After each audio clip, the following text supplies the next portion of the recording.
नई लाशें बिछाने के लिए गड़े मुर्दे आपने उखाड़ दिए। नई लाशें बिछाने के लिए आपने गड़े मुर्दे उखाड़ दिए, और वो भी औरंगजेब के नाम पर। नागपुर के महल इलाके में हुए दंगे बीजेपी प्रायोजित दंगे थे। दोस्तों, ऐसा हम नहीं कह रहे, बल्कि ऐसा कहना है शिवसेना यूबीटी के सांसद संजय राउत का। संजय राउत ने इस पूरे मामले पर संसद में भाजपा को मुंहतोड़ जवाब दिया है और ऐसे ऐसे कटाक्ष किए हैं जिससे सदन में बैठे सत्ता पक्ष के तमाम नेता बौखला गए, और सबसे बढ़कर अमित शाह का चेहरा तो देखने लायक था। दोस्तों, संसद में भाषण देते हुए भारतीय जनता पार्टी पर काफी संगीन आरोप लगाए हैं। इसके अलावा उन्होंने क्या कुछ कहा है, कैसे अमित शाह को और पूरी बीजेपी को इसका जिम्मेदार ठहराया है, इसके अलावा भाजपा किस तरह से दंगे करवाती है, उसका भी विश्लेषण किया है संजय राउत ने, और साथ में भारतीय जनता पार्टी के नेताओं के बच्चों पर भी प्रहार किया है। तो उनके भाषण का अंश आपको दिखाएंगे, साथ ही उसका विश्लेषण भी करेंगे, तो आप हमारे साथ अंत तक बने रहिएगा। नमस्कार, आदाब, आप देख रहे हैं खबर अड्डा और मैं हूं आपके साथ सुम्बुलीरम। दोस्तों, उद्धव ठाकरे की पार्टी और उसके नेताओं ने शाह को टुकड़े टुकड़े गैंग का असली सरगना बोलकर महाराष्ट्र की राजनीति में भूचाल ला दिया है। आपको पता ही है कि औरंगजेब की कब्र को हटाने को लेकर भाजपा ने हंगामा काट रखा है। इसी बीच शिवसेना यूबीटी ने यह कहकर इस पूरी राजनीति को पलटने की कोशिश की है कि भाजपा के लोग हिंदुत्ववादी राजनीति के नए नए मूल्य हैं, उनको इतिहास का क्या पता है, और असल में मोदी शाह भारत को हिंदू पाकिस्तान बनाने पर आमादा है। इतना ही नहीं, शिवसेना यूबीटी ने मोदी शाह को हिंदुत्व का जिन्ना तक कह दिया। तो दोस्तों, जब नागपुर में दंगा भड़का तभी बात स्पष्ट हो गई थी कि यह मुद्दा संसद में जरूर अब गर्म होगा और इस पर चर्चा होगी, और होनी भी चाहिए, क्योंकि संसद ऐसी जगह है जहां पर सांसद और विधायक अपने इलाके के लोगों की आवाज को उठाते हैं और सत्ता की चल रही मनमानियों पर भी सवाल उठाते हैं। और ये एक ऐसी जगह है जहां पर तमाम नेता पक्ष विपक्ष आमने सामने होते हैं। यहां पर कोई किसी से भाग नहीं सकता, इसलिए सवाल जवाब करने के लिए संसद बहुत बेहतरीन जगह है। तो दोस्तों, जब से ये पूरा मामला नागपुर का पेश आया, तब से शिवसेना यूबीटी एनडीए सरकार पर हमलावर है।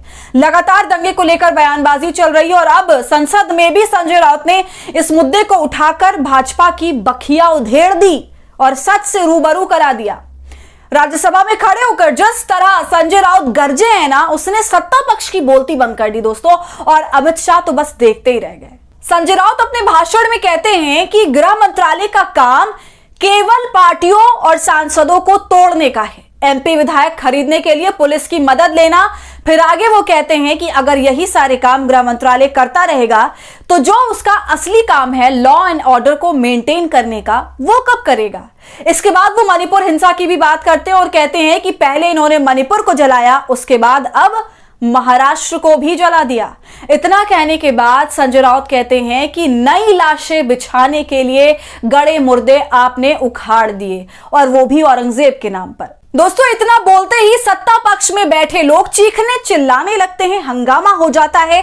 तो पहले आप सुनिए संजय राउत क्या कुछ कह रहे हैं। तो जो असली काम है गृह मंत्रालय का, लॉ एंड ऑर्डर, देश को एक रखना, सुरक्षा रखना, एक मणिपुर कल तक जल रहा था, लेकिन अब महाराष्ट्र को भी जला दिया। महाराष्ट्र को जला दिया। नई लाशें बिछाने के लिए गड़े मुर्दे आपने उखाड़ दिए। नई लाशें बिछाने के लिए आपने गड़े मुर्दे उखाड़ दिए, और वो भी औरंगजेब के नाम पर। 300 साल में नागपुर में कभी दंगा नहीं हुआ था। इतिहास है नागपुर का। 300 साल में कभी नागपुर में दंगा नहीं हुआ था।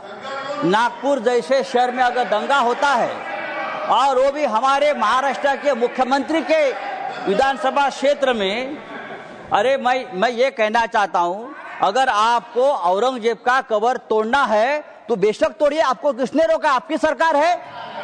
केंद्र में और महाराष्ट्र में आपकी सरकार है, गृह मंत्री आपके हैं, महाराष्ट्र में मुख्यमंत्री आपके हैं। आप जाइए, हाथ में फावड़ा विवड़ा लेकर उधर जाइए और तोड़ दीजिए। लेकिन आपके बच्चों को भेजो, हमारे बच्चों को मत भेजना। आपके बच्चे विदेश में पढ़ रहे, आपके बच्चे विदेश में काम कर रहे, और जो गरीब बेरोजगार बच्चे हैं उनका आप दिमाग। माननीय संजय राउत जी, भाषण समाप्त लगा दिया है। सर, मैं कहता हूं ये इस प्रकार का काम रोकने की जिम्मेदारी।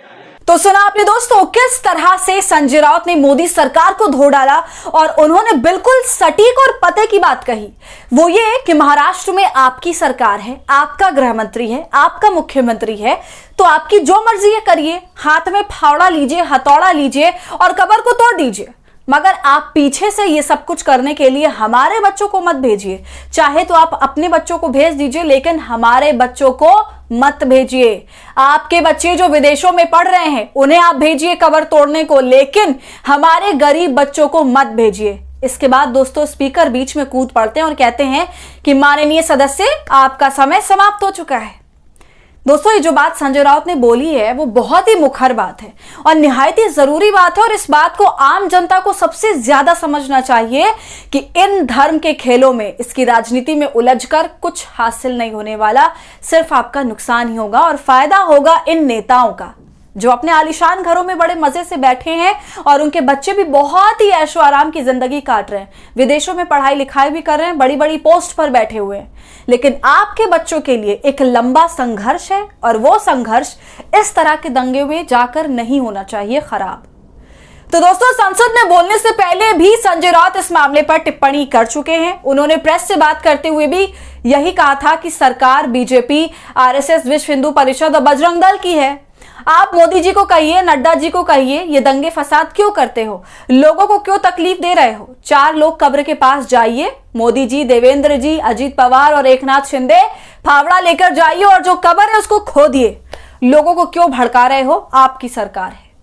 इसके अलावा दोस्तों संजय राउत ने देवेंद्र फडणवीस को चैलेंज भी दिया था और औरंगजेब का जिक्र करते हुए कहा था कि ये जो औरंगजेब के नाम से चल रहा है, ये भय और डर पैदा करना चाह रहे हैं, ये महाराष्ट्र और देश को खत्म करना चाह रहे हैं। अगर देवेंद्र फडणवीस में दम है तो जो हिंसा फैला रहे हैं उन पर मकौका लगाइए। औरंगजेब की कब्र को क्यों हटाने की मांग हो रही है? जब बाबरी को हटाने के लिए हमने कर सेवा की थी तब कांग्रेस की सरकार थी, राष्ट्रपति और प्रधानमंत्री कांग्रेस के थे।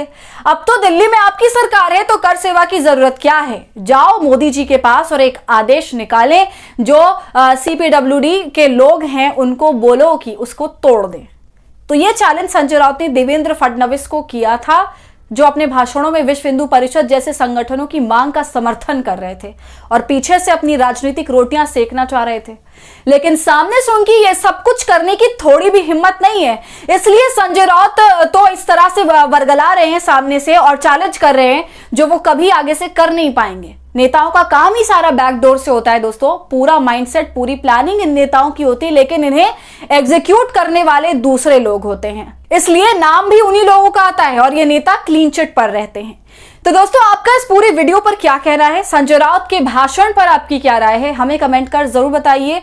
वीडियो पसंद आई हो तो इसे लाइक और शेयर करें और खबर अड्डा को यूट्यूब पर सब्सक्राइब कर लें।